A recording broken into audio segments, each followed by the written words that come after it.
پدر سوخته به ما آنگونه نگاه میکنی؟ نکند میخواهی ما را زیر سوال ببری؟ پدر سوخته میخواهی نظمیه را بیکفایت جلوه بدهی؟ میخواهی با فؤاد شرفی در فیسبوک در بیفتی؟ پدر سوخته قهوه تلخ را نمیخرید؟ پدرت را در بیاورم پدر سوخته.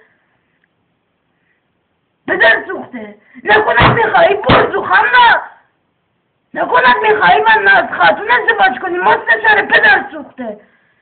پدر سوخته پدر سوخته پدر سوخته خالی شدیم پدر سوخته. بدهید پدرت را در بیاورم. سیبیل ما را تاب میدهی، کمی سیبیل من کلوف شده است به ما میخندی پدر سوخته. بدهید پدرت را در بیاورم. دل ما دست گرفت، رنج ما شبیه نبو شد پدر سوخته. آنقدر پدر سوخته گفتیم. بدهید پدرت را در بیاورن. میخواهی نظمیه را شیره به مالی سرش را پدر سوخته. نکند میخواهی حال ما را بگیری؟ در فیسبوک دفعه بعد ببینمت حالت را میگیرم. بیاید ببرید پدر سوخته پدر سوخته‌اش را. عالی جناب تا بله تا خیلی خوب است تا جدا مستشار تا میگره بوده ما نمیدانستیم غلط نکنه تصمیم میگیرد. بله بوده توستن استاد نفهمیدی بفهمیو بدیو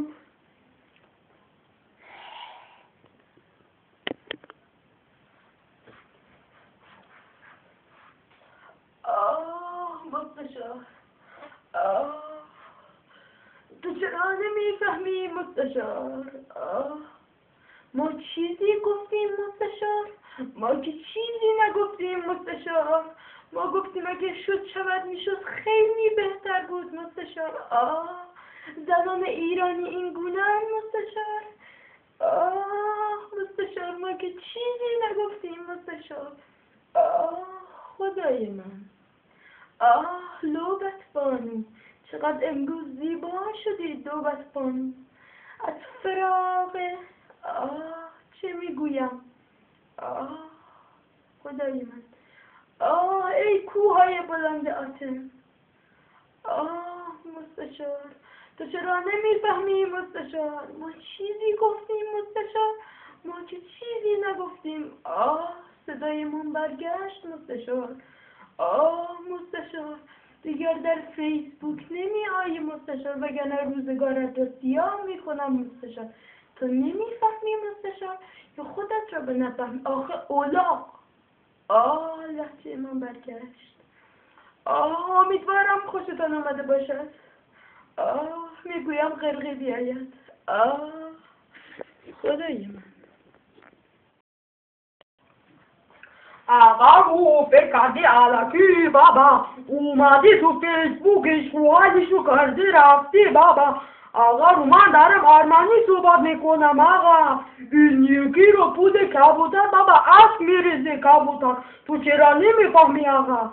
من جواب کبوتر رو چی بدم آقا؟ تو نمیفهمی آقا.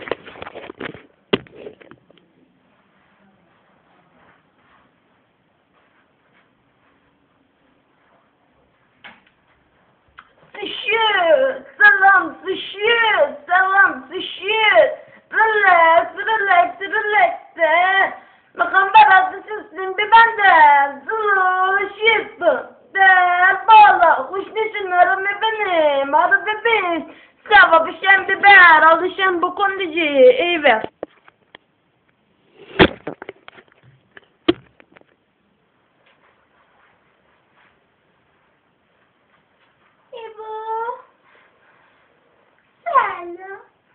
میدونی چیه؟ من یه چند وقتی که اینجا وایستادم این کیفم ست نمیشه که آخه من این کیفم اصلا با این مانتوم ست نمیشه. منم موندم که آخه چی کار کنم. اما حالا که از من خواستید من خودم سالگرده 31مین سالگرد پیروزی انقلاب بزرگ اسلامی رو به همه شما تبریک میگم. این برنامه نیومده راستی من هیچ هر که اون برنامه رو میبینی بهت بگم حتما برو این شاکای بازار ببین یک کیفایی داره ماهی یعنی ببین تو فقط برو اونجا ببین و بخر و حالیشو ببر باشه گلم. آفرین فقط حواستو جمع بکن. برو اونجا بگو که از طرف منی شیلا آماده من میام همه چی رو برات ردیف میکنم باشه. آفرین بهرامم که نیومد. سلام اومدش ببخشید من باید برم. بهرام اومد کیفمو ببرم.